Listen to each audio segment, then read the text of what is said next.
transition. We were just here a few moments ago, but from where we are, that's quite difficult to comprehend. And what is happening here reflects growing animosity towards journalists worldwide.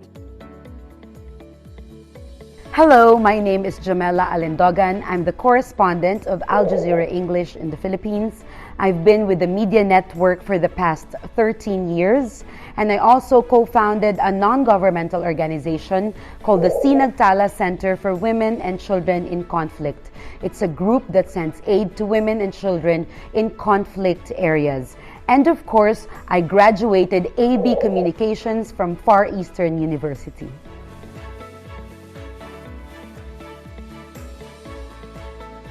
I think what makes FEU different is that it's a university that allows you to thrive, to grow, and find identity. As you can see, it does not impose a particular religion or a particular set of beliefs, and you are interacting with students who come from different backgrounds, and you gather together and you share ideas, and it basically allows you for space to get to know yourself and figure out what you want to do. FEU in itself, the main campus, is like an oasis where you come in and there is space for you to read, there's space for you to interact. So this is very unique in that sense, and this is why I think a sense of identity is actually carved from early on. FEU taught me how to work hard and to not take anything less for an answer.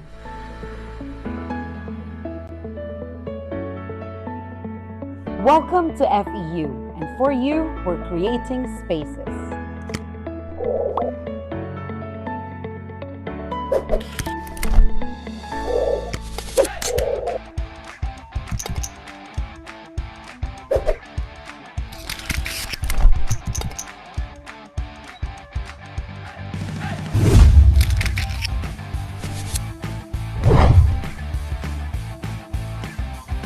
Hi Tams, how are you doing?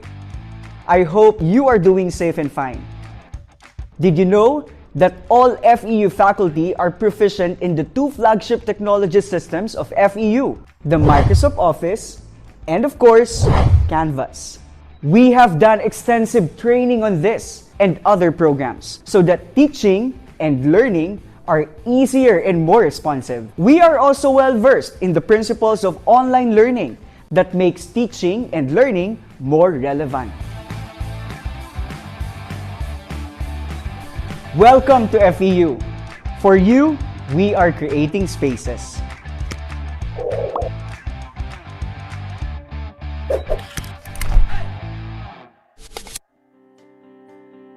Here in FEU, we stand for future-ready learning.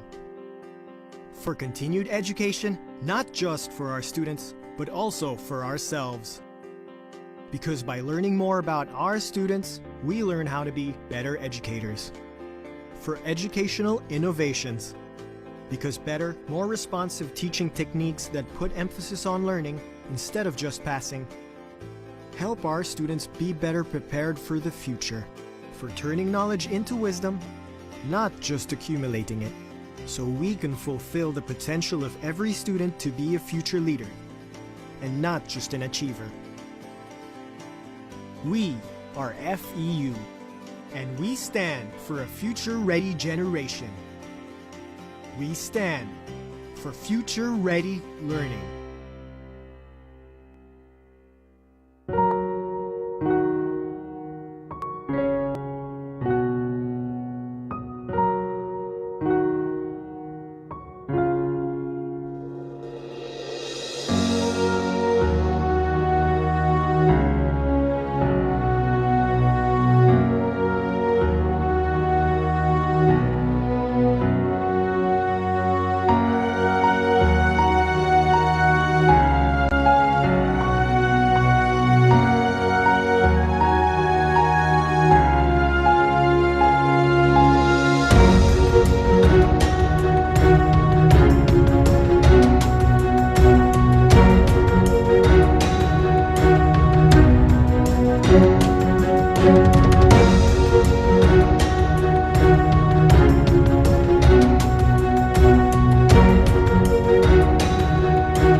Good morning, everyone. I proudly welcome you all to the webinar titled Utilizing Physical Education in Enhancing the Mental Health of Students.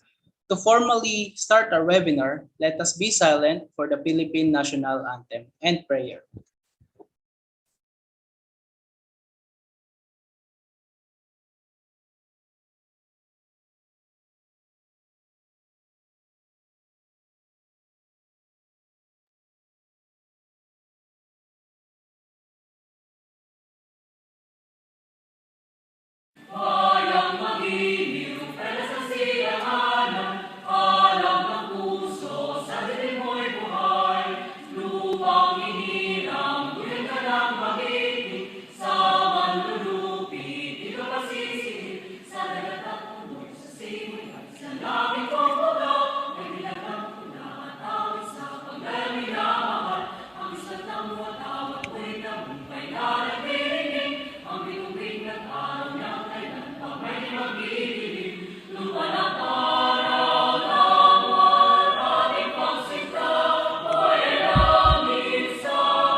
Pandemic had a huge impact on our daily lives. to the point that we are embracing the thought of the new normal within our society.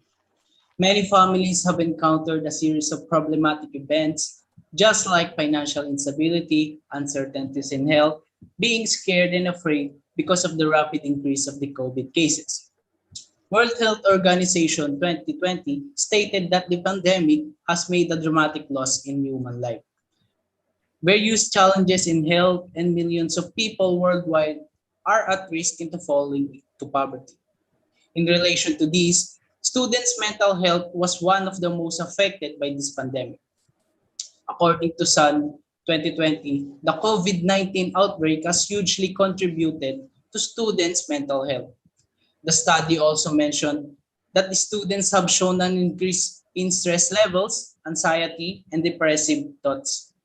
The University of Edinburgh in United Kingdom stressed that physical education can lead to life changes in terms of development, in terms of improvement, improved health, learning achievements, and development of positive relationships. Furthermore, physical education is associated with health and well-being as a primary site for student engagement in development of knowledge and understanding of issues related to health. This webinar will tackle and presents you different ways on how physical education can help students in enhancing their mental health.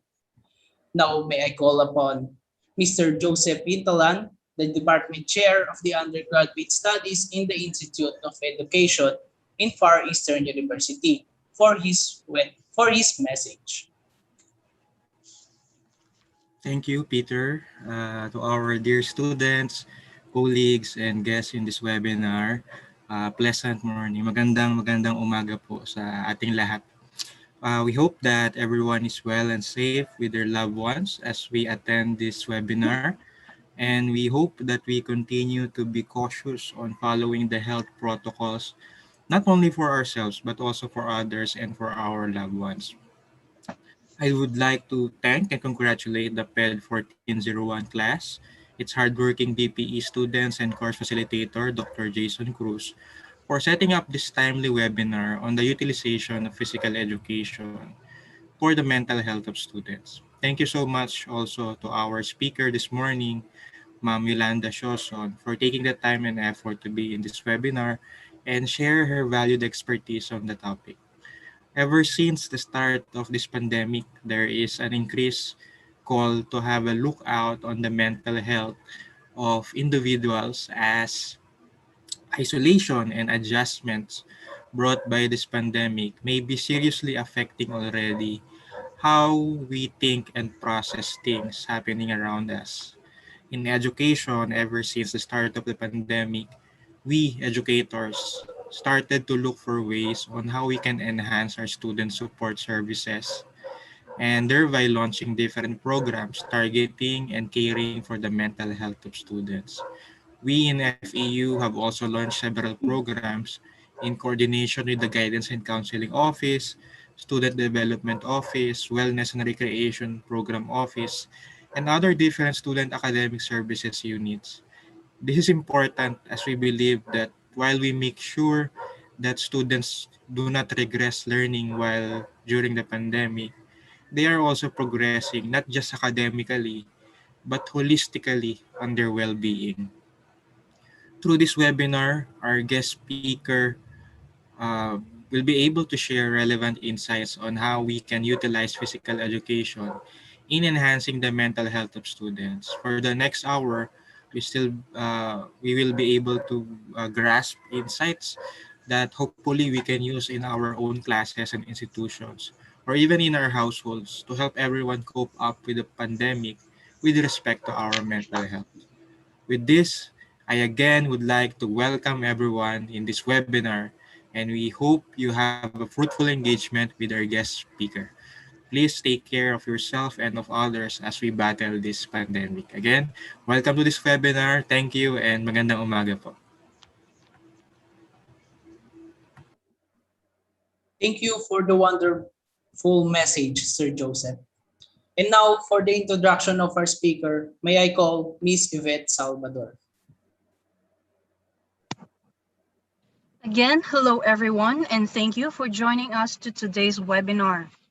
Before I introduce our speaker, I would like to remind all of you that your questions can be posted in the comment section, and it will be entertained after the discussion of the speaker during Q&A.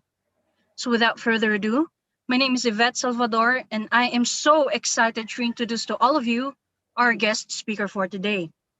The discussion she will provide will help us gain further knowledge and comprehension on how physical education can enhance the mental health of the students. Our guest speaker is an accomplished woman. She graduated in FEU with a degree of Bachelor in Secondary Education in the year 1999. She finished her first master's degree of art in education, majoring in curriculum and instruction in Far Eastern University, Manila in the year 2004. She also finished her second master's degree in physical education in Far Eastern University, Manila in the year 2015. She is now in her dissertation writing for the degree Doctor in Education major in curriculum and instruction in Far Eastern University, Manila. Our guest speaker for today is also a member of Dance Education Association of the Philippines Incorporated, as well as the Philippine Association for Teachers Educator. She is currently a physical education faculty and an associate professor for. She is assigned as the coordinator of wellness and recreational program, as well as the cluster head in physical education department. She's been with Far Eastern University, Manila since 1999. So let us give her a virtual round of applause. Please welcome Professor Yolanda Sioson.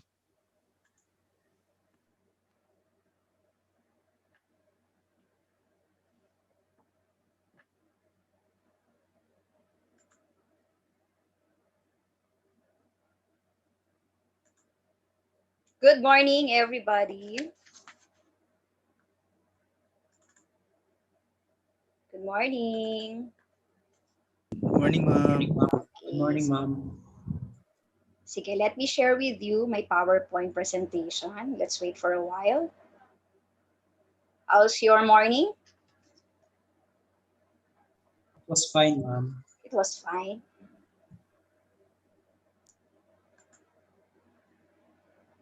Okay. May I know kung na-share na siya? Yes po, ma'am. Okay.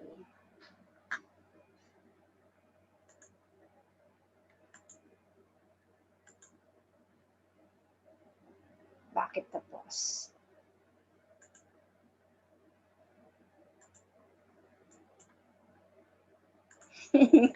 Wait lang I'm having some technical problem. Hindi ko siya ma-view. Okay, resume.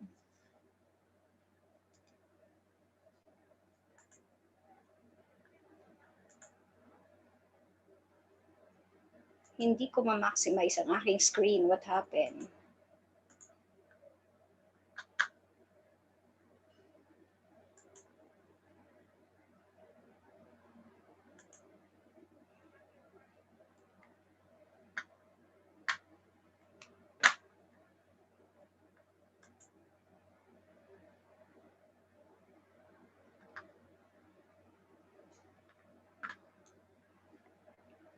Sir Richmond, hindi ko makita yung screen. Baka binapindot ako. For a while, class. Ay, for a while lang po. But it has been, okay. Na-share na po ba siya? Pa-share na lang po ulit. Thank you. Okay. Sorry.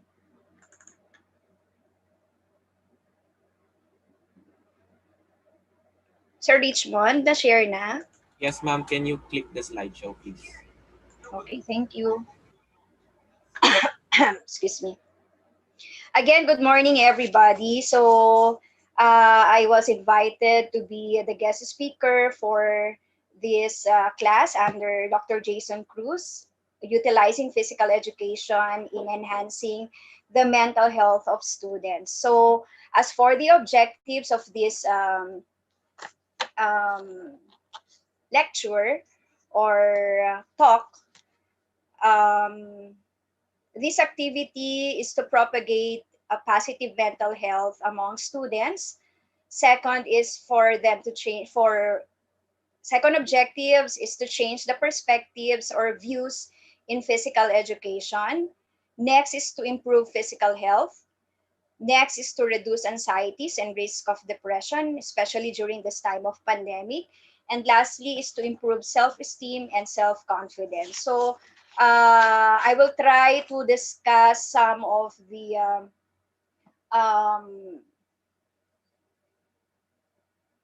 possible activities in physical education for the enhancement of mental health of students. So before that class, but before that, I'm used kasi from having this discussion in front of my class. So please bear with me from using the word class. So we'll start first with an icebreaker. So we'll start with a game. This is not new to everybody. Very common sa inyo to. We have these jumbled words. So I have selected 7 different words that can be discussed or that is part of our discussion in utilizing physical education for the enhancement of mental health of the students. So we'll try. You can make use of the chat box if you want to answer, and pwede rin mag-raise ng hand if you prefer to. Let's start with the first word. So without further instruction, di ba, you are familiar with the jumbled words wherein there are different letters posted in your screen. All you need to do is to form a word. It can be one word or consists of 2 words. So let's try the first one. Go ahead, Julius Caballero. What's the first one? Workplace po. Okay, thank you so much. The first one Sige po. is workplace.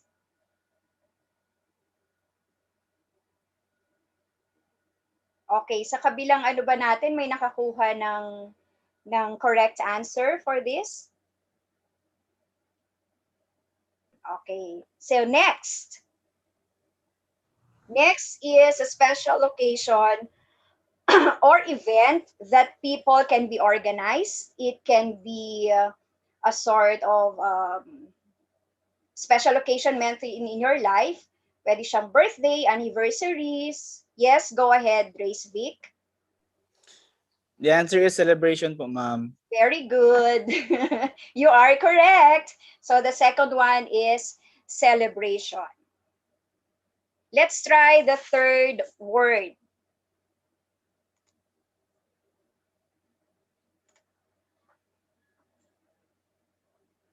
Okay, so the possible clue for this word is to go on or a trip or journey, to go to a place, and especially one that is far away.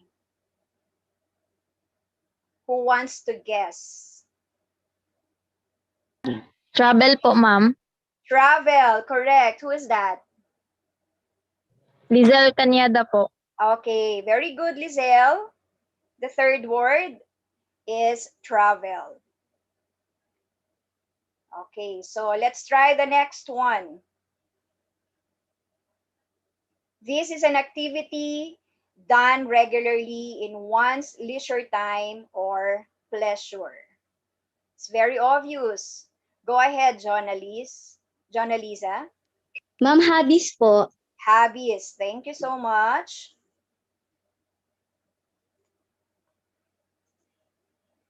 Okay, so next is, it is a short journey undertaken in order to deliver or collect something. So what can you say about this word? Ang bilis ng respond natin, ha? Go ahead, Sam Pedral. Is this errands? Okay, correct. Errands. Thank you so much, Sam.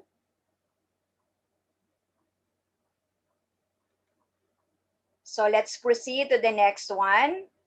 It consists of one or more parents, Children living together as a unit.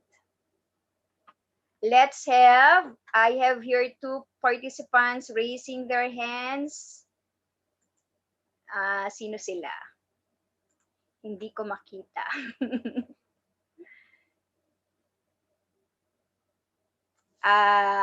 Jan, will you please take note kung sino yung nagro-raise ng hand? Medyo hindi ko makita. Si Sam Pedrell po and si Maria Jonalie. Si Maria John Lynn naman. Okay, so what is the next word? Ma'am, family po. Family. Okay, thank you. Ayan, bakit?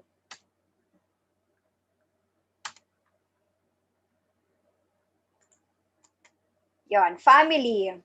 Ang hirap talaga pag hindi ka techie, no? Pagka nagahang. Okay, so we are into the last word. It is the process of receiving or giving systematic instructions, especially at a school or university. What is this word?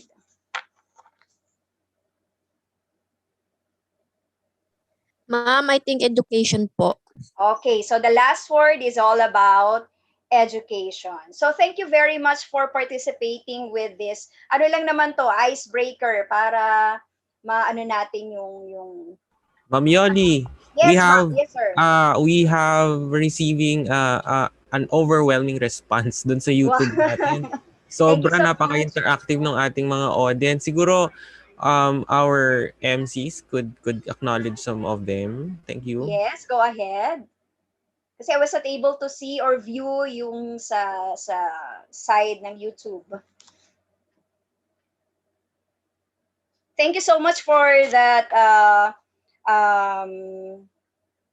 reaction from YouTube. Ang ating mga attendees from YouTube. So medyo delay tayo ng 10 seconds ba, Sir Richmond, sa YouTube. So anyway, Yes, delayed tayo ng 10 seconds. Thank you once again. Apo. Like Sige, later on mag-acknowledge tayo. Yes po. Kakalate lang po nila. Thank you. Apo. Thank you so much, Sir Richmond. So, ano lang to, warm up lang for our discussion or main topic for today. So, these words, class, these are some of the few important things and events that we usually do then and now. Okay, so we seldom pay attention or take time or effort having or kumbaga yung means natin on how are we going to do or deal with this kind of area, events, or situation. So the difference is that we normally celebrate or we normally go through with this kind of sabi nga natin mga important things, events, or situations in our lives. Then and now, the difference is that yung ngayon, meron tayong mga safety protocols on how are we going to go through with it. Okay? So may mga major changes, may mga guidelines tayo na dapat sundin from doing this kind of event or situation. Like for instance, yung workplace natin, hindi na siya yung usual or traditional na workplace that we've had before. Now is different because of what happened. Alam naman natin lahat na we are in the middle of actually 1 year and 2 months to be exact. We are celebrating yung ating lockdown na yan because of COVID-19 pandemic. And we are still struggling for this kind of situation. And of course, yung challenge happen in our lives. So, yun nga, yung sabi natin, may mga major changes to this kind of situations or events. Then and now, we have to follow the guidelines, the safety protocols the restrictions. Of course, we are all familiar with the safety protocols, wearing your face mask, your face shield, minsan pa nga yung PPE, so on and so forth. So, struggle is real. In fact, we have to follow what has been set or what has been um, given to us as yun nga, safety protocols natin. So may mga limitations tayo, may restrictions from doing it so. Like for instance, sa travel, yung ating mga hobbies, yung errands. These are some of the few changes happen in our daily lives during pandemic. Okay? So looking back, again, this is another questions to be raised. It's more on sharing class. I would like to ask, what are the challenges or difficulties, ano pa, yung mga problems that you encountered during pandemic, during COVID-19 pandemic? And how will you be able to deal with it? How do you survive? How do you manage to cope with this kind of situation or or yung pandemic mismo? May I know some? Siguro I can have at least 5 lang from the participants who can share ano yung mga challenges nila. May mga struggles tayo. I know that because I also experienced the same thing as with you, as mother, as teacher, of course, as sister, ano pa. So lahat ng ating mga roles and responsibilities. Ano yung mga naging challenge ninyo being a students? Shall we call from the participants? Jan, will you please help me with this? I cannot see kung sino yung nag-raise ng hand. Si Sam Pedral po, si Antoinette, and si CJ po. Okay, so let's start with Sam Pedral. Would you like to share ano yung mga naging challenges mo bilang athlete ka at this point in time? Tama, Sam? Student athlete? Yes po, ma'am. Ma'am, can Okay. you repeat the question, ma'am? Kasi medyo nag-ano yung signal. Okay. Ano yung mga challenges mo or mga difficulties mo bilang student athlete during pandemic? Of course, we have experienced a lot. So, can you share with us kung ano yung mga naging challenge mo na na-experience o yung mga problems, struggles as a student athlete? Yes, ma'am. As a student athlete, ma'am, first po na-encounter ko po is yung training area po namin. Pag Okay, so tulad sa oval po, hindi po kami training dun sa mismong training area namin. Hindi namin nagagawa yung dapat po namin gawin. Nasisira po yung training program namin. Ganun po. So thank you so much, Sam. So may limitations from accomplishing your training, right? Kasi may changes. Hindi siya possible to go through with the usual training program. Tama ba ako, Sam? Yes po, So, ma'am. kasi nga yung mga restrictions sa dapat nating bigyan ng considerations. Okay, so how about the second one that Jan has mentioned? Thank you so much, Sam. CJ. CJ, go ahead. So, ma'am, I will acknowledge some of the comments in our YouTube, ma'am. Okay, sige, go ahead. So, according to Rowan, Mr. Rowan Halaw, he has been having problem adjusting to the new normal education, especially to us PE teachers. And dinagdagan rin po siya ni Mr.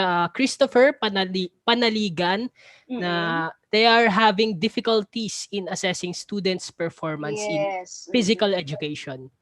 Thank you so much po for sharing your thoughts as physical education teachers. That is really a fact and real.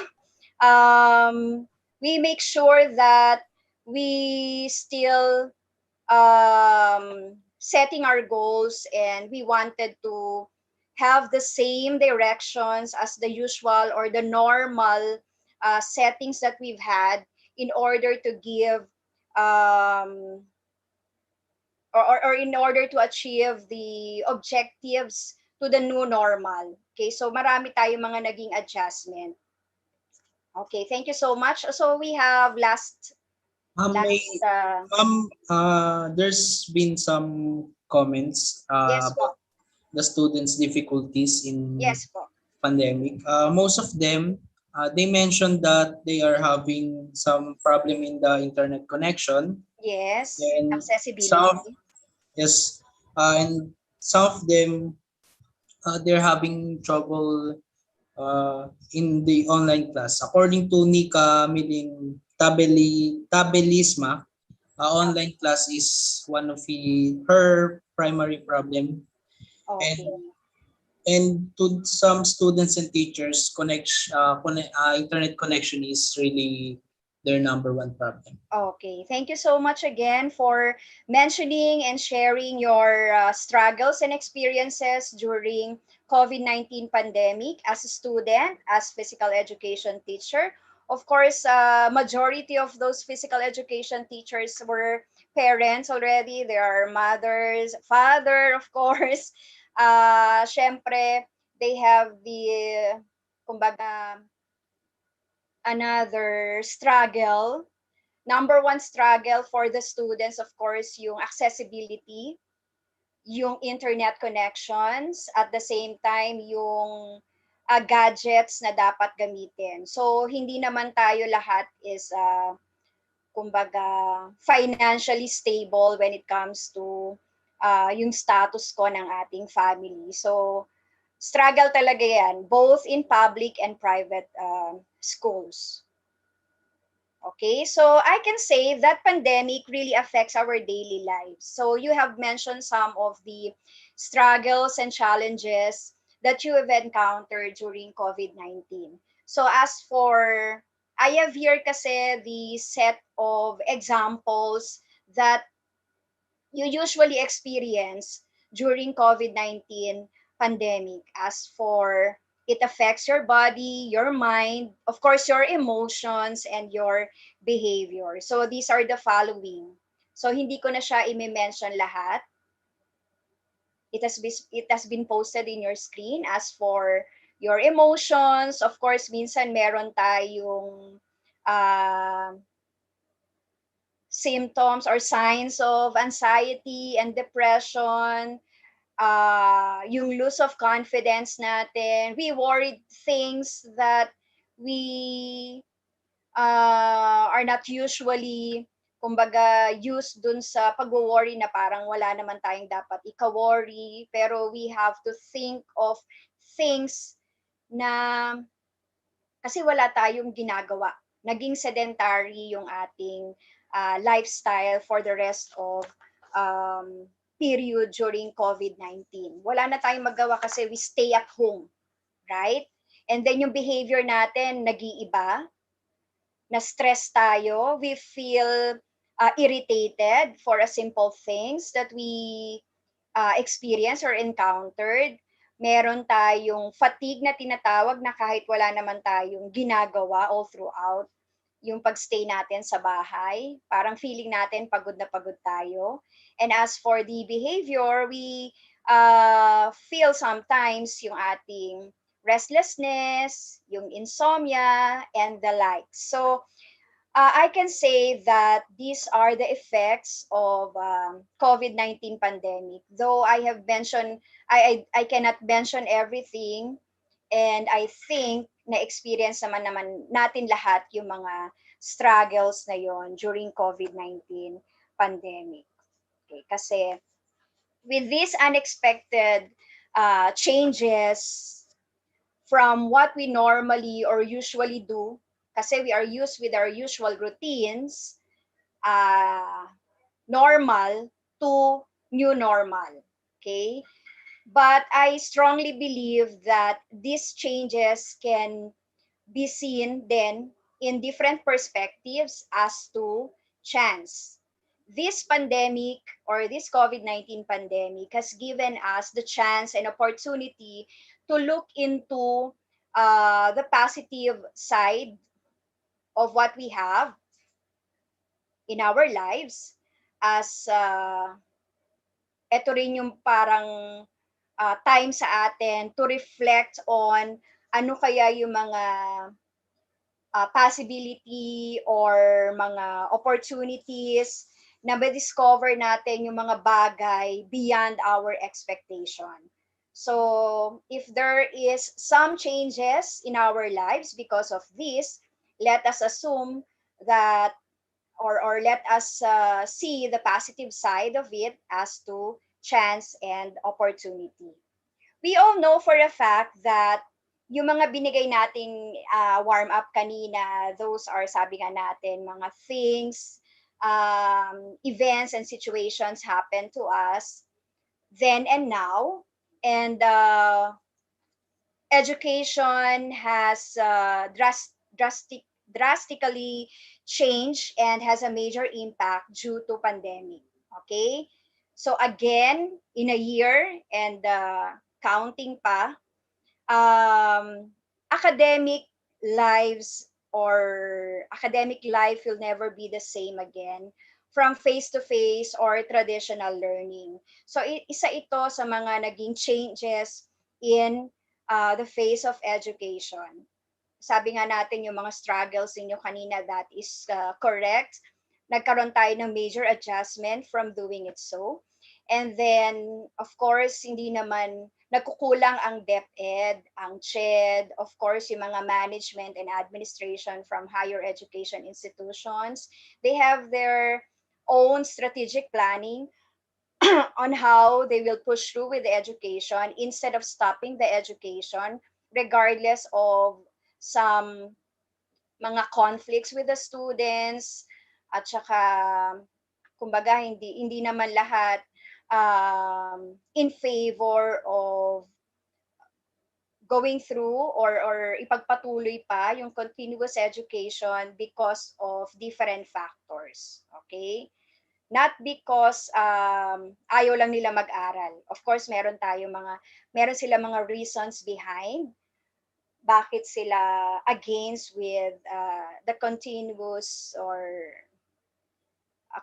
education for this school year amidst COVID-19 pandemic. So from face-to-face or traditional learning, we are used with these online classes such as the synchronous learning, the distance learning, asynchronous, analog learning, hybrid learning, blended learning. So these are few of the changes or yung mga learning modalities that the management or the DepEd or the CHED has been proposed, or kumbaga ito na lang yung kanilang magiging, sabi nga nila, alternatives para ma-push through with an education for this school year.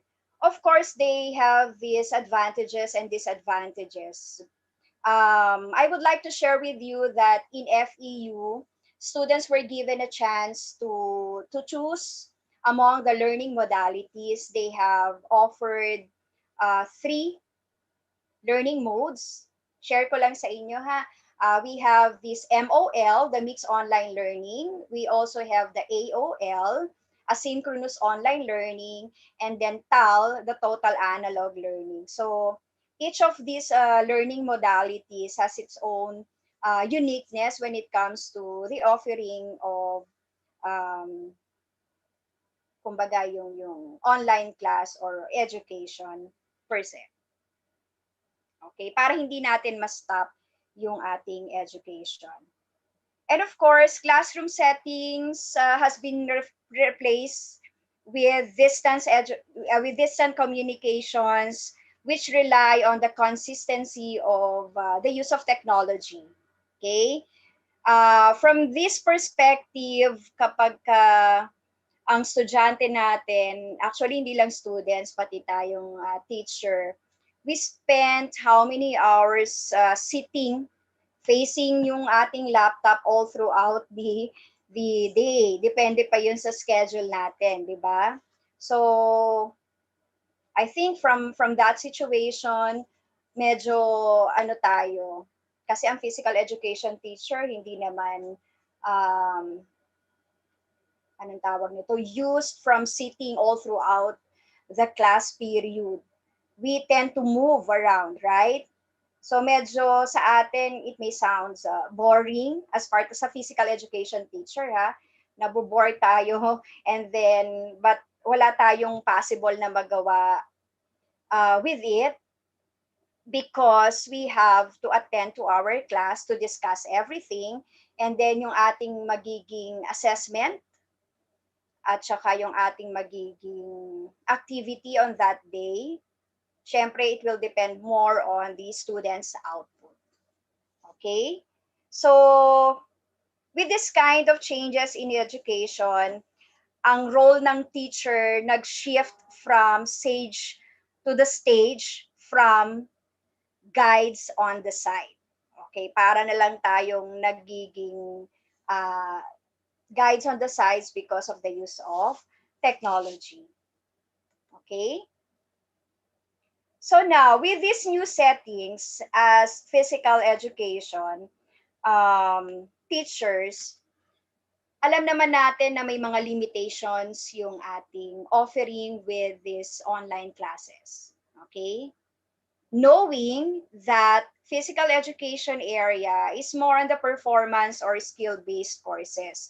So what will be the approach? What will be our techniques or strategies in order for us to deliver yung content, the entire content, and then of course yung context of physical education? This has been a challenge for us.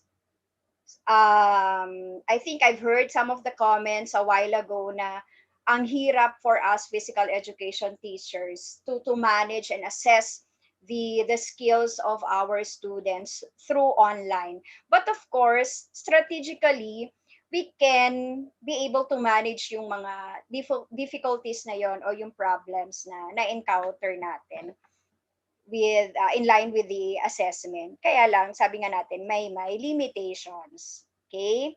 Like for instance, I'm handling team sports major class to. So, may difficulty on my part because the description itself refers to the acquisition of skills through different team sports. And ang struggle ko is paano ko mamamanage yung class na yon to introduce the skills, to acquire the skills, to assess or to know the progress of my students all throughout the semester. So medyo struggle nga sa atin. But as teacher, we are resourceful and flexible. We were able to adjust with this kind of settings.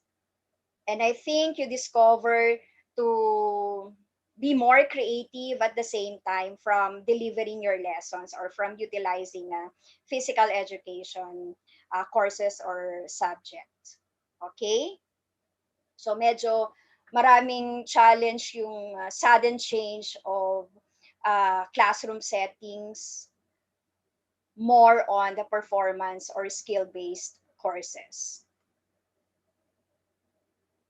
Okay, looking back as to the definition of physical education, I have selected some of the few definitions, and I think you are very much familiar with this, both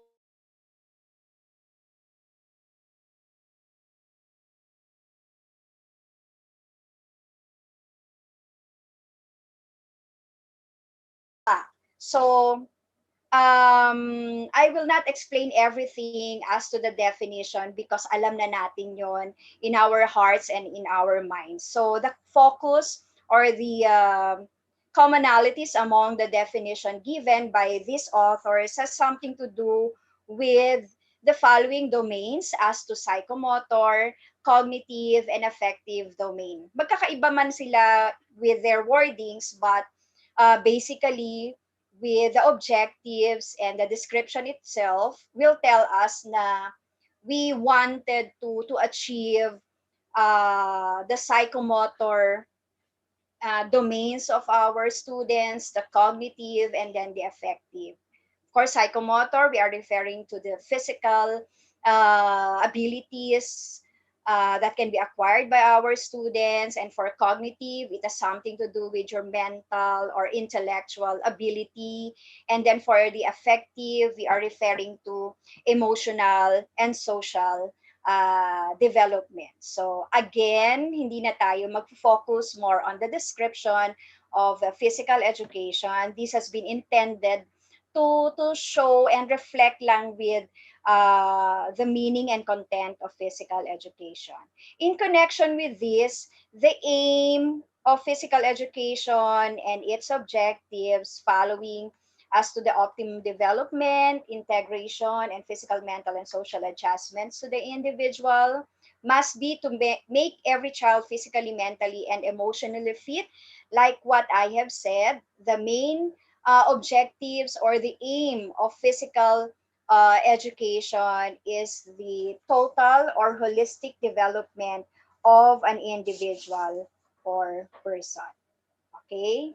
So that tells about the meaning and objectives of physical education.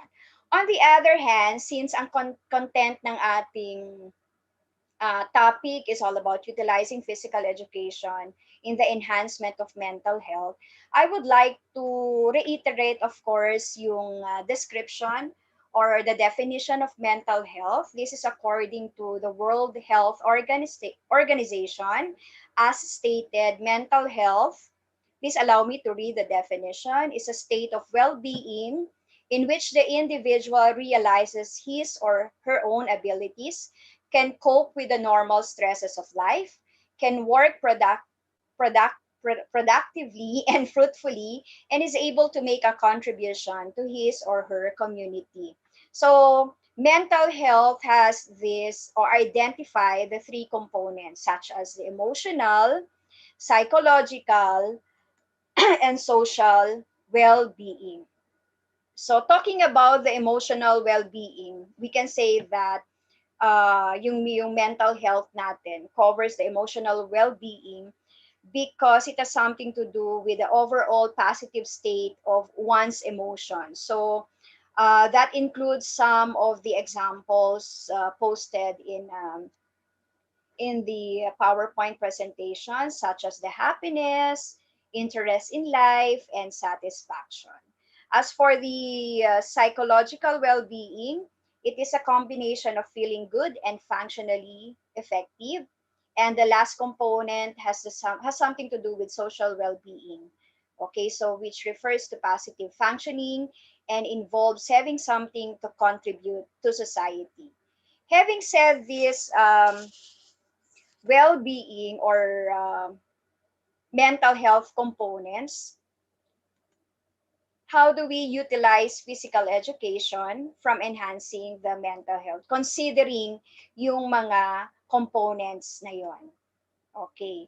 So, before that class, the main goal of physical education is, of course, the physical literacy. And familiar kayo with physical literacy? Tama ba? It is the motivation, confidence, physical competence, knowledge, and understanding to value and take responsibility for engagement in physical activities for life. So in order to develop physically literate individuals, we have the knowledge, skills, and confidence to enjoy a lifetime to physical activity. So when do we need to consider that an individual is physically literate? Okay? So I have here dyan yung nasa left side ninyo, physical literacy is the motivation, of course, confidence, and physical competence to be active for life. So we can say that an individual is physically literate if he or she has learned a specific skills necessary to participate in the variety of physical activities. And of course, if he or she values physical activity and yung contributions ng physical activity, yung engagement niya in physical activities to a healthy lifestyle. Okay, we can say that you are physically literate individual.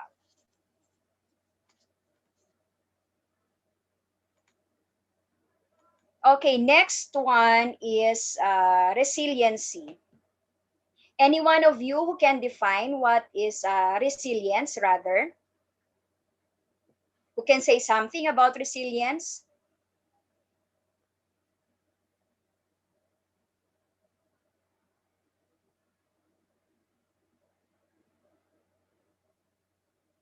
Go ahead, Jan. Ma'am, may nag-raise po. Yes Si po. JJ po and si Joseph. Okay, so let's start with JJ. Hi ma'am, for me po yung resilience po, it's the attitude na hindi po tayo nag-give up despite numerous problems and conflicts na na-encounter natin para ma-continue po natin yung pag-achieve ng respective goals po natin. Okay, thank you so much. That is correct. How about Grace? Oh, hello ma'am. Yung Hello. resilience po ma'am is yung yung capacity ng tao na mag-recover agad sa mga difficulties. Okay, thank you. That is correct also. So when we say resilience class, ito yung ability natin from coping up and thriving more on the yung phase of negativity or mga challenges natin para nga to recover effectively and efficiently dun sa mga challenges na yun. So I have here the following skills that can be developed through yung ating resilience po. These are the skills. Of course, positive social connections. With what is happening right now, yung COVID-19 pandemic, positive social connections is very important. Okay? So we have to establish a strong relationship to other people, right? If we feel yung the more na we feel lonely or isolated, it can affect our mental and physical health at the same time. Okay, so you are raising your hand. Ma'am, may Jan mga Peter? sumagot po sa YouTube. Sige, go ahead. We will acknowledge that. According to Rafi Lanza, Rafi Lanza, good morning. He's my classmate during college days. According to him, resilience is quoted, kayang muling bumangon. And from Andrea Gail Dakigan, hindi sumusuko, matatag. Yes. Thank you. Very very strong yung mga words na ginamit natin. That is correct then. Thank you, Rafi. And who's the last person? Abigail? Dakigan po. Kakigan. Okay. So, the lower rates of anxiety and depression, talking about positive social connections, we tend to have or we tend to develop higher self-esteem and confidence at the same time. Okay, lalo na ngayon in times of pandemic, we badly needed these social connections. Not social connections in terms of ilan yung mga friends mo sa Facebook, ilan yung nagpa-follow sa iyo sa Instagram, so on and so forth. We are talking about the yung building ng strong relationship with other people. Okay? We value yung absence nung ibang tao in our lives, 'di ba? Dahil hindi natin sila nakikita more often, lalo na nung pandemic, nakakamusta lang natin sila through phone call. Of course, yung chatting natin, meron ding chance, sabi ko nga, kung may change their is a chance and opportunity for us to make use of these different types of communications kahit ano tayo, yung baby boomer o kaya naman medyo high-tech kayo with this mga gadgets na yan na gamit natin during struggles. Okay? So, resiliency, for you to be able to develop this resilience, ito yung possible na skills that you can be developed through positive social connections. Okay? So, wag niyong titigilan yung connections ninyo, yung relationship ninyo with other people, of course. Next is safe environment. Who wants to share something about this thought of a safe environment? But definitely, in reality, we cannot say na amidst COVID-19 pandemic, meron tayong safe environment, right? Pero sabi nga natin, these are some of the skills that can be developed through safe environment. So, how can we say that we have this kind of environment that is safe?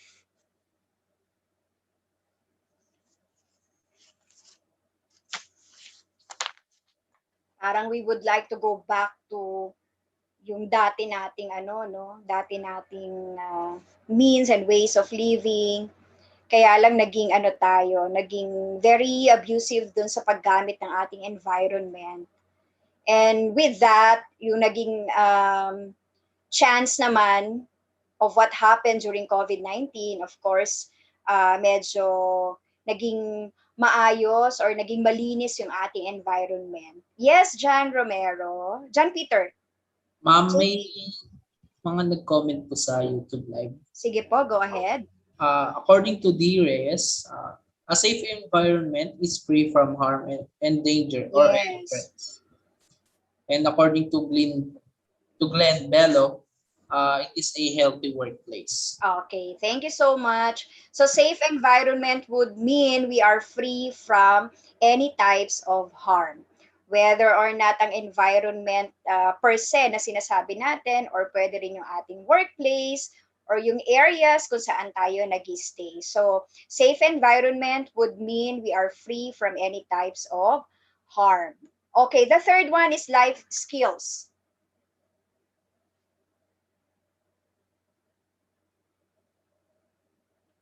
Of course, we have the so-called basic or fundamental life skills. So what are those?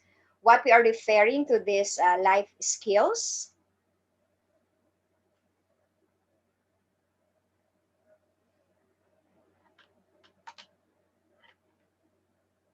Wala naman tong hindi naman siya graded recitation. We want this more on parang interactive na gusto kong marinig yung side din ng ating audience or ng ating attendees.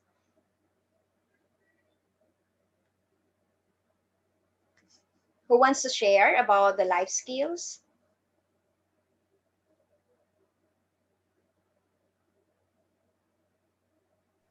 Go ahead. According to Abigail Bartolome, a viewer from our YouTube Live, it is a skill that will get you through life.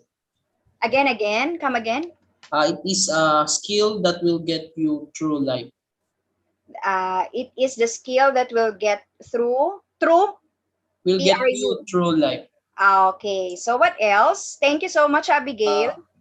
According to Glenn Bello, creative thinking and critical thinking. Yes, that's part of the life skills. So we are talking about here, thank you so much, the interpersonal skills that help people make informed decisions.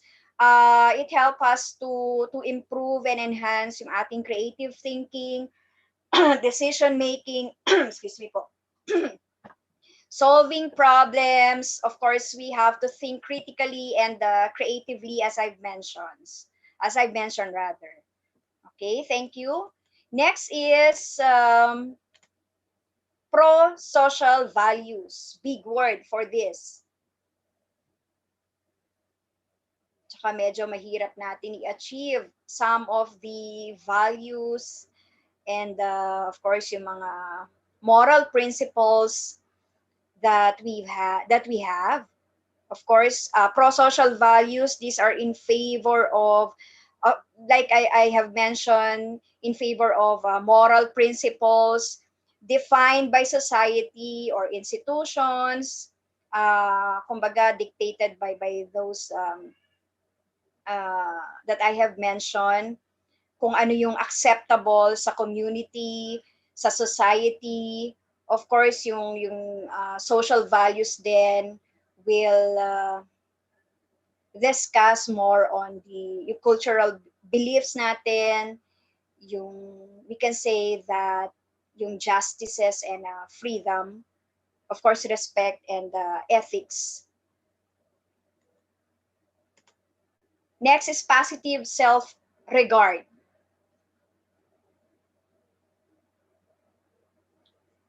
How about this positive self-regard?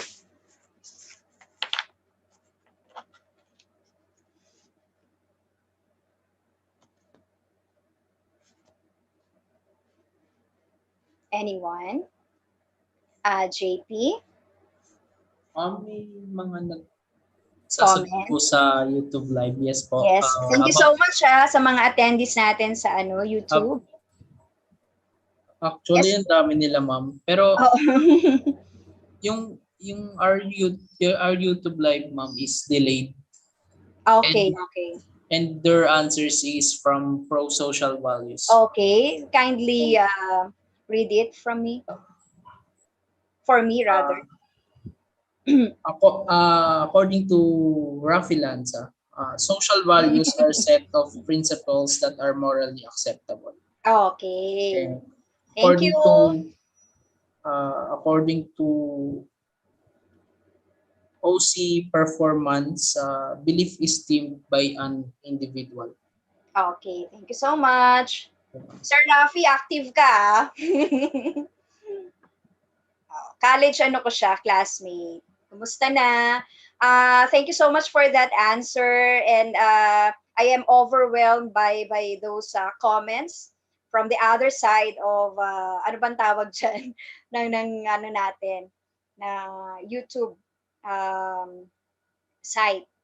Okay, so pro-social values has something to do, of course, that will reflect on one's moral principles, ethics, tulad ng minention natin, yung belief natin. Of course, these moral principles has been dictated by a specific community, society, or institutions. Okay, medyo delay pala tayo. I forgot, delay tayo dun sa isang site natin, which is YouTube.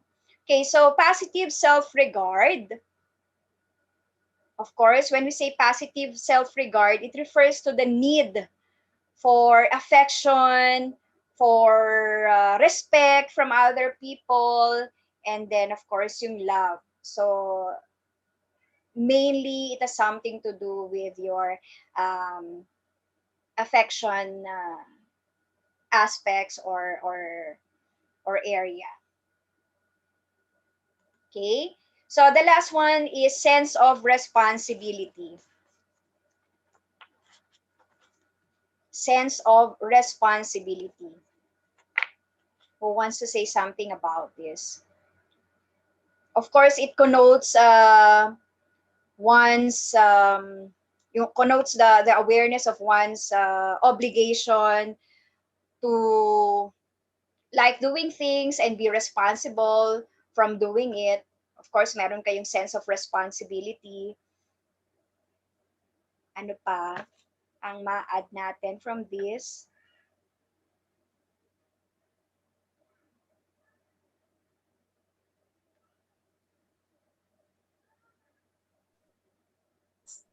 From the attendees sa YouTube. Yes. Yes, go ahead, JP. According to Edward Temi, PH, sense of responsibility is all about accountability. Yes. Tama naman yun. Kailangan accountable ka from what you are doing. Thank you so much. What else? Are there more? According to Raul Calungsod, it is an obligation. Yes. So sense of responsibility definitely means an obligation. Okay? Hindi lang, of course, meron naman tayong responsibility as a student and of course as teacher as well. And ang question lang natin doon is, of course, how do we able to manage this sense of responsibility when it comes, of course, dun sa ating sabi nga nila is accountability at yung ating obligations to carry out things, um, and how how how do we, hindi naman siya obliged kasi hindi na siya magiging sense of responsibility kapag forced ang ating ang from doing it. Okay? So thank you so much from sharing your point of view about the skills that can be developed under resilience. So we have the following dimensions of resilience. So the one that I have mentioned, parang it's more on the affective domain or aspects wherein we cover the social, emotional, of course, yung ating mental areas or aspects. So as for the dimension of resilience, we have the physical, emotional, spiritual, and of course, mental. So we cover some of these examples or types or dimension of resilience a while ago. So baka may question kayo. So questions will be raised pala after this Sige.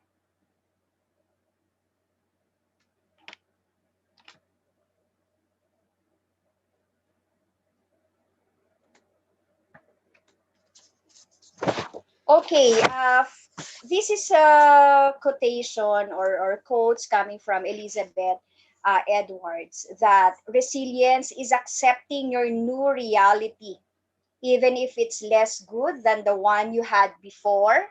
You can fight it, you can do nothing but scream about what you've lost, or you can accept that and try to put together something that's good. So whatever happens to us, whatever happened to us during COVID-19 pandemic, it says that we need to accept the new normal, which is the new reality, kahit we feel that um, less siya, kumbaga less good nga siya, much better yung before natin. That's why sa introduction natin meron tayong then and now, because we wanted to look into the perspectives of what the practices of what we've had before and now amidst COVID-19 pandemic. So wala na tayong magagawa except to accept that kahit anong gawin nating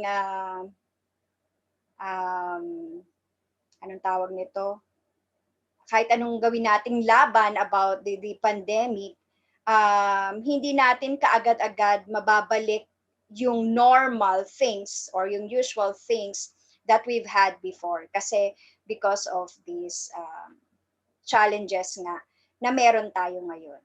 So ang kailangan lang natin is to put everything together and make it positive in a way na meron din namang positive effect yung nangyari sa atin at this point in time. Okay?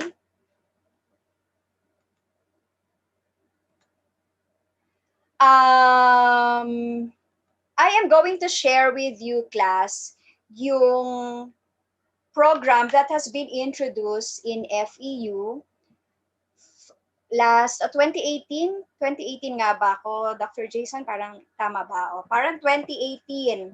So we have this new program instead of having the usual or traditional physical education.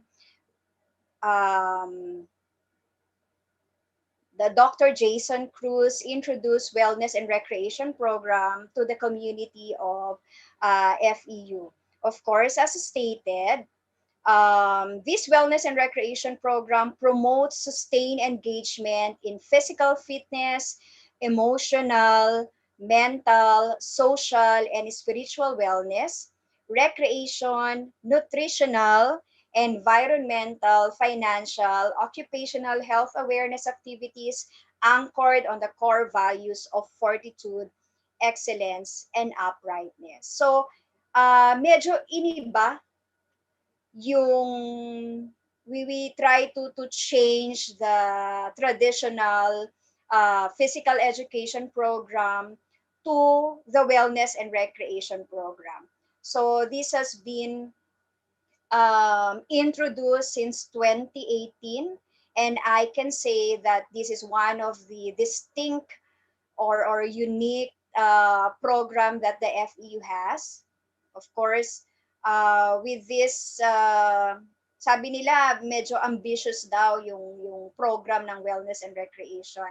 But come to think of it, sorry. Come to think of it, na ang wellness and recreation program has this different direction to our students because they were given liberty from choosing kung ano yung mga activities that they wanted to improve more.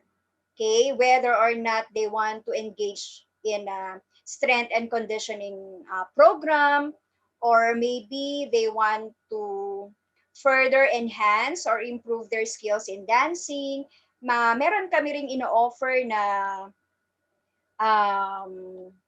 tawag nito, yung music appreciation that is more on therapeutic as for the aim of that activities.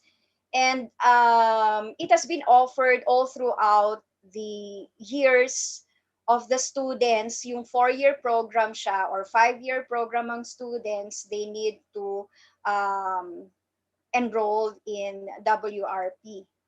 Okay? But of course, may ibang features or may ibang anong tawag nito, description about this program. Okay? If you want to know more about this program, you can visit the site of FEU, and of course, meron ding Facebook account ang Wellness and Recreation Program. If you want to further discover ano yung content, ano yung mga equivalent number of units, ano yung equivalent number of hours, so on and so forth. But I will not discuss to you anymore yung mga details na yon. But this is just a form of sharing ano yung naging changes namin with utilizing physical education activities into wellness and recreation program. Okay, so we have some sorts of examples of activities inside and outside the campus. Of course, the usual, anong tawag nito, yung meron kaming activities offered having this large population such as the Zumba, yung community dance fitness.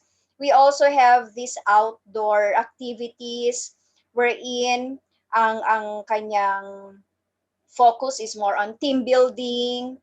Ano pa ba yung mga naging activity? Medyo nawawala ako sa ano. And then we also offered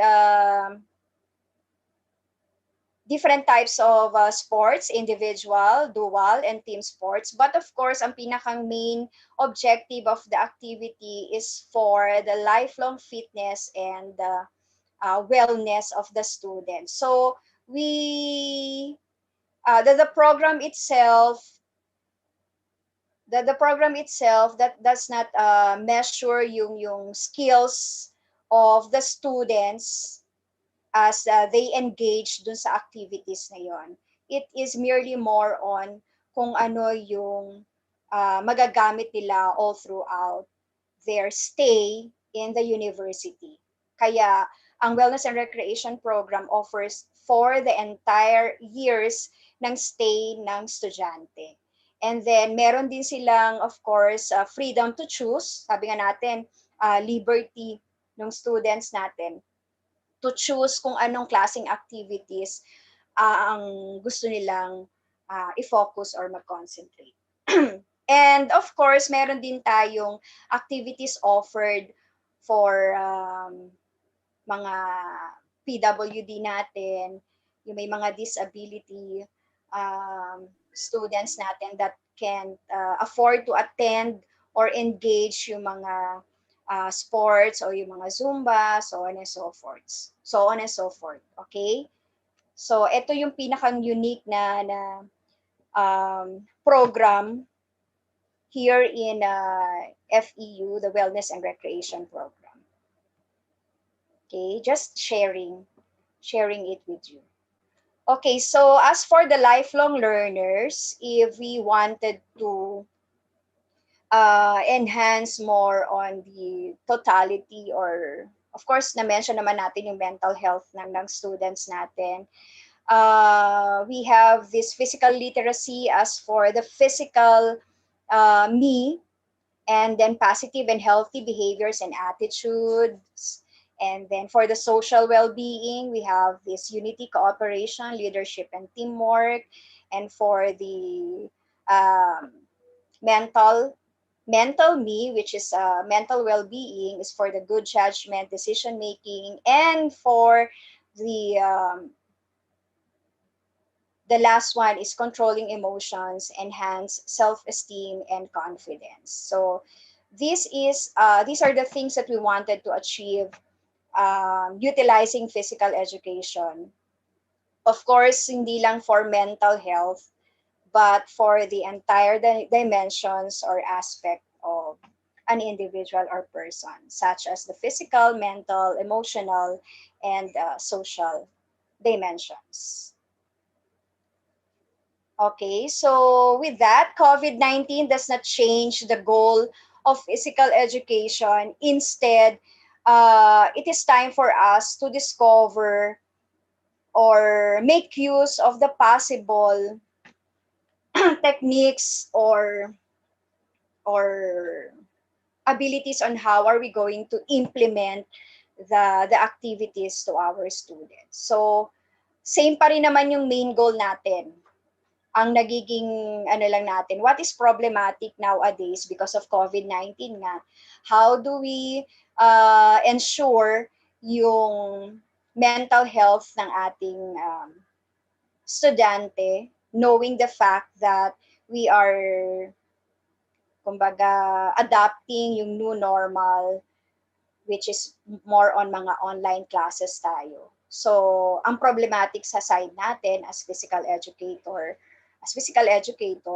is how are we going to design a specific program or activities, and how are we going to implement those policies or instructions to our students. And as for, to end this talk, students who are physically literate are happier, more resilient, and more trusting of their peers.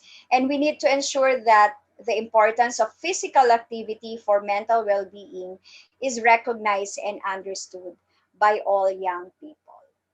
Okay? So, kailangan lang talaga natin ng thorough implementation at saka yung emphasis to the benefits of physical activities or physical education to the mental health or mental well-being of our students. Kasi kung clear para sa mga estudyante natin yun, I think wala tayong magiging problema. Okay? Whether or not they can access the internet or modular ba yung approach natin, we really need to give considerations and give emphasis to those activities suitable to our students nowadays, lalo na ngayong COVID-19 pandemic. Okay, we can have it naman, we can have the activities from staying at home. Meron tayo mga limited nga lang yung ating activities, pero we can try and encourage our students from doing it so. Okay, so I think that ends my discussion or talk about this topic. So we can entertain questions if you have any. JP? I think meron tayong tanong.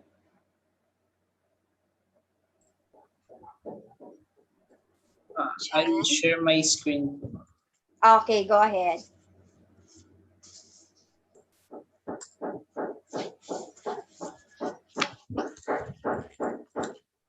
But first, ma'am, thank you. Thank you, ma'am, for the marvelous and insightful ideas on how to utilize physical education in enhancing the mental health of students. I was inspired that physical education can be of big help in enhancing the mental health of students like me. So, ma'am, as we go on our open forum, we have selected some few questions from our live viewers. Okay, go ahead po. So, ma'am, first question is from Cristel and Del Mendo. Her question is, how can we convince the students to stay motivated despite of the mental problems they are facing? How do we convince? Are we talking about, sige, siguro I believe that it's more on the convincing side or convincing power of faculty ba yung nag-a-ask ng question? I think so. Teacher siya, no? I think so, ma'am. Oo. So it's more on, ang sabi ka natin, words of encouragement. Might that we wanted to parang lumabas na paulit-ulit na lang tayo with this encouragement. You have to, hindi naman siya, it's more on forcing your students. The word is words of encouragement in such a way that you will cite some of the benefits, I guess, of engaging physical activity for the students. Ano yung mga ano yung significance of having that kind of activity. Kasi hindi ko masabi kung online class ba ang setting ni ma'am or modular. If it is modular, of course, we can design some practices o kaya program na pwedeng i-apply at home ng mga bata. Kung online class naman, it's the same approach na you have to think or design na specific activities or program meant for your students, kung ano yung suitable sa student natin. Minsan kasi yung encouragement natin, kasi na ano ko rin yan kumbaga, I feel you. We have the same phase here as physical education teacher. We tend to encourage our students. Kaya lang yung initiative ng estudyante medyo kulang. So I think it's more on maging patient tayo about this encouragement. Yun lang ang masasabi ko. Ma'am, for the second question, okay, thank you. Sana nasagot ko yung tanong niya, no? This is from Mr. John R. Zavala. What are the best practices during the pandemic for PATFIT program? Again, what is that? PATFIT? PATFIT program. How do you spell the PATFIT? Kasi baka... PATHFIT po. FIT. Yes po. PAT stands for? PATH po. FIT. Fit. Anong question again? Best practices during the pandemic for PATFIT program. Yes, Sir Jason. Yung PATPIT po, that is equivalent to us na WRP. That's the standard Okay, okay. PE that CHED used to impose to universities and schools. Oo. Thank you so much, sir, kasi medyo unfamiliar ako with the term because I have been teaching in FEU for 20 years. So, hindi ko masyadong wala ako masyadong idea from other universities or colleges. So, ang question is, what is the best practice? Yes po, ma'am. What is the best practices during the pandemic for their PATFIT program? Best practices. Best practices. Share my insights po. Sige, go ahead, Dr. Jason. The question is, because in FEU we are doing the wellness and recreation program, but for the schools that under regulated by CHED, they need to follow yung mandate ng CHED. The thing I want to say about it is that mga kapatid sa physical education, there's no difference that you are now in online during the time that we are having our face-to-face when it comes to teaching our students. It's that tayong mga teachers, kailangang maramdaman natin at maipakita natin sa mga estudyante na ito ay parehas lang. Okay? It's that tayo ay nasa camera sa panahon ng pandemic kesa tayo ay nakikita at hand ng mga estudyante natin. So dapat ma-radiate sa mga estudyante natin na ito ay parehas lang. Okay? But when it comes to sa mga maraming schools kasi yung fitness, that is very important na talagang i-calculate natin sa PE. Students really need to move. This is PE, I'm always saying sa mga seminars na hindi porket nasa online tayo, ang estudyante ay hindi na mag-move. Okay? Kinakailangan ng mga estudyante will also, do the activity. Marami namang iba't ibang ways, maraming iba't ibang strategies on how we can, teach our students that they are moving despite of they have limited space. Okay, merong mga internet connection. I'm always saying also na ang problema natin sa internet connection sa Pilipinas, we cannot right away solve it. So, kung meron tayong, let's say, 40 students, at iisipin natin na yung 5 o yung 10 ay maaaring magkaroon ng internet connection, but we have to consider also the rest of the souls in our class that we need to continue despite of merong internet connection problem. So the best thing that we can do to these students na merong mga internet connection problem, kung pwede naman silang mag-reconnect ulit. Okay? So at that kind of mind setup, na-accomplish natin kung ano yung target natin for that lesson, na-accomplish natin kung ano yung gusto nating ipakuha doon sa mga estudyante natin sa lesson natin. So it's very important yung mind setting natin bilang isang teacher. Now again, gusto ko lang iliterate tayong mga PE teachers, hindi porket nasa offline tayo o tayo ay nasa harap ng camera, ililimit natin yung mga movements o yung fitness activities natin na po pwedeng gawin ng mga estudyante.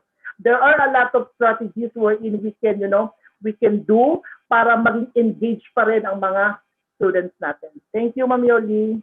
Thank you, Sir Jason. I am not that familiar kasi with the PATFIT. So I think the best practices is the same practices that we've had in traditional. But of course, we have to take into considerations yung ating monitoring, kung ano yung progress or development ng estudyante as well. So yun lang siguro ang masasabi ko about it. Ang nagkaiba lang is we are having our class online.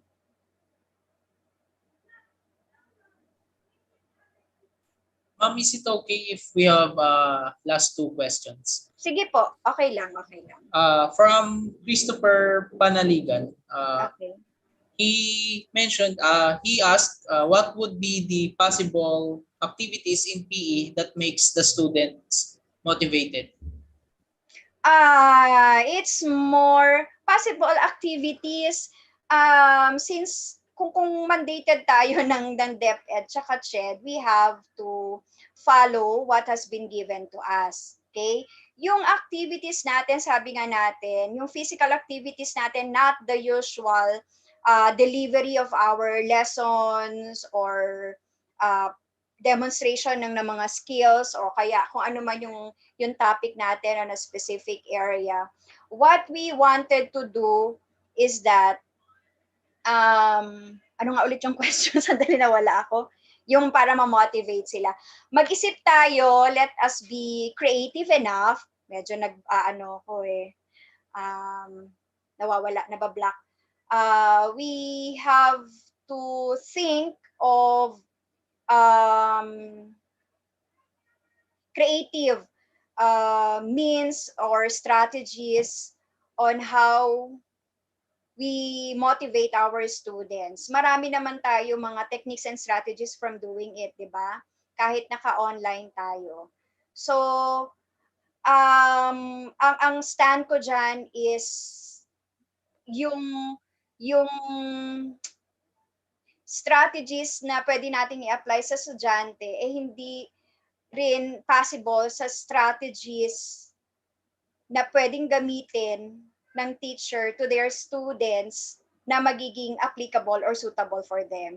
So kung ano sa tingin mo, bilang ikaw naman yung may hands-on dun sa klase mo, what do you think is the best creative way on how will you be able to motivate your students? O kaya ano yung mga best physical activities na pwede mong i-share or i-discuss sa kanila?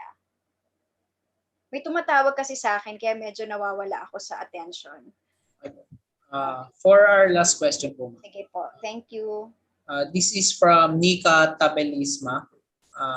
How do you deliver the lessons if the topics are more on games and dance during the online class po? Games and dance, I have experienced that kasi I handled major class last year, summer. It's more on traditional dances. Tulad ng sinasabi natin, we have the same delivery of instructions. Ang pagkakaiba lang is online tayo. Of course, things to be considered yung internet stability and connectivity ng estudyante natin. Kaya minsan may mga instance na kahit nagde-demo ko ng isang sayaw or ng isang skills in front of the camera or yung laptop natin, medyo sa side ng estudyante natin, nadidelay tayo ng konti. So meron pa rin, it is the same strategy na ginamit ko from the traditional, yung face-to-face, and dun sa online class natin ngayon. Okay? And of course, yung mga backup natin or supplemental activities natin, we can get it through YouTube, o kaya video presentation. Pag hindi kakayanin ng live as you demonstrate the dance itself, pwede naman i-record yung video, then that's the time pwede mong i-upload and share it with your class. Okay? That's it? Ma'am, may follow-up question pala si Sir Rich about dun sa PadFit program, I think.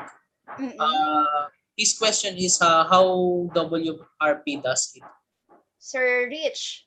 Yes po. What do you mean by how does WRP does it? In terms of? Yung pag-convert, ma'am, to online because di ba dati physical tayo. So, okay. Para ma-compare natin sa PadFit. Teka, medyo nawala na rin ako sa WRP. They introduced this packet, how do you call that, Sir Richmond? Yung sa WRP natin, packet fitness? Apo. Starter wellness packet po. Yes, starter wellness packet. The students need to enroll, or it's not the right term, enroll, to join yung specific activities being offered by the WRP. So we started from 7:30 in the morning hanggang 7:30 in the evening from Monday to Sunday. So they can select, they can choose the activities na wherein interest sila from doing it. And then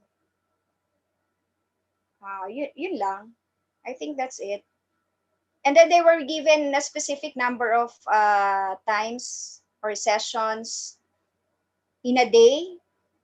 It's once a day lang, but they can engage WRP activities at least thrice a week because of some considerations with their health.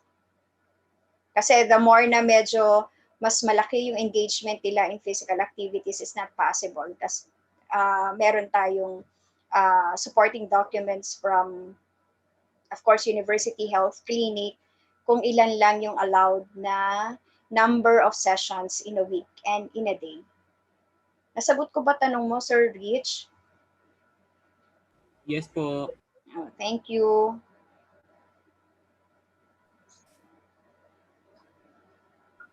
As we finally closes the open forum, may I call Mr. Marial Jumuad for the awarding of certificate.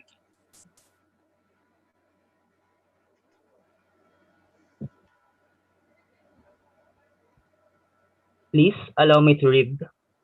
This certificate of appreciation is awarded to Professor Yolanda Sioson for her valuable contribution as speaker in the webinar on utilizing physical education in enhancing the mental health of students. Given this 21st day of April 2021 at Far Eastern University, Manila, signed by Dr. Jason F. Cruz, course facilitator in administration and management of physical education and health education programs, and Mr. Joseph R. Hintalan, department chair of the Undergraduate Study Institute of Education. So once again, thank you and congratulations, Professor Yolanda Sioson, for sharing your outstanding contribution in this webinar. Thank you.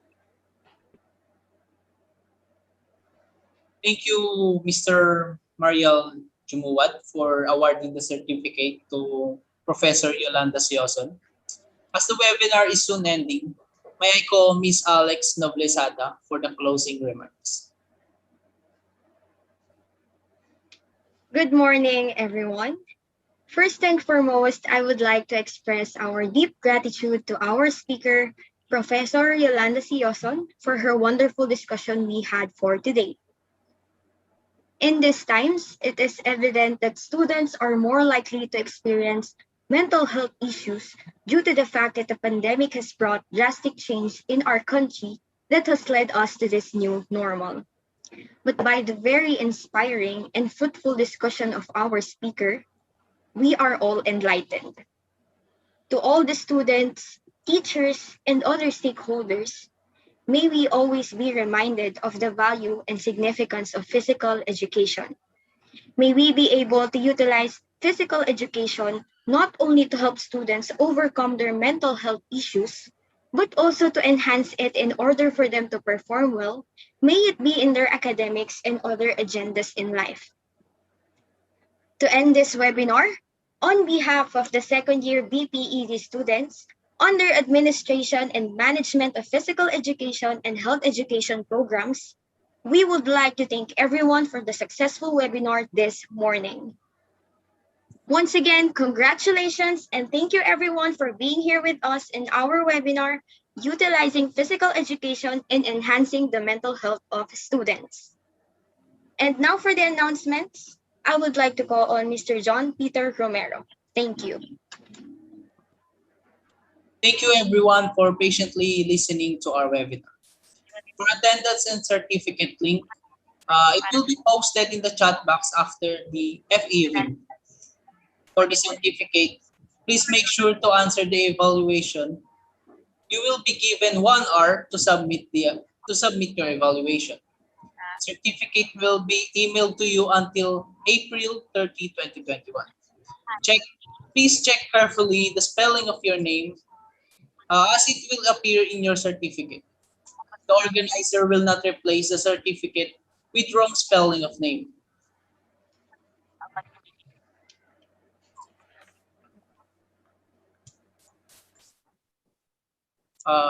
Wait, guys.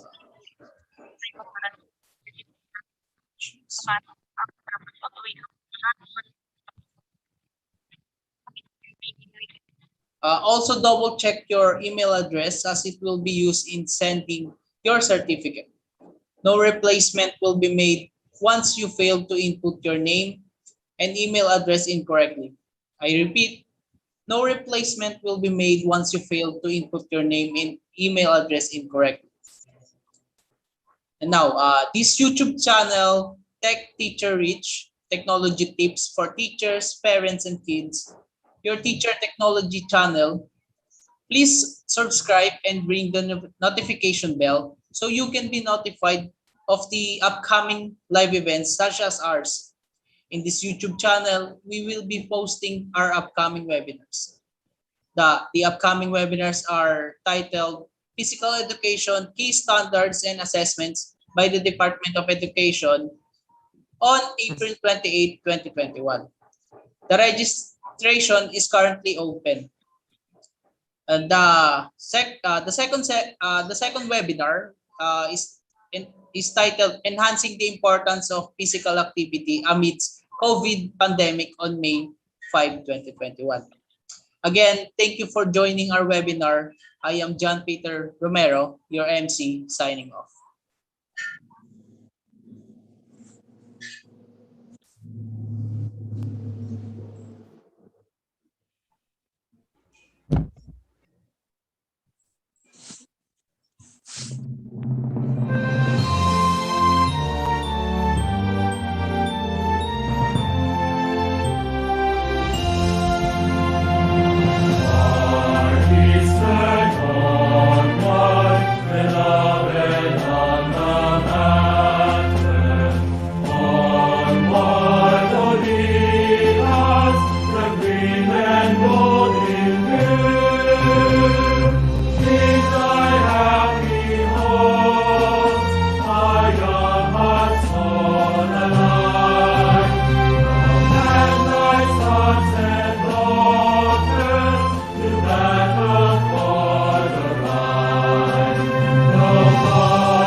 Thank you, Sir Richmond.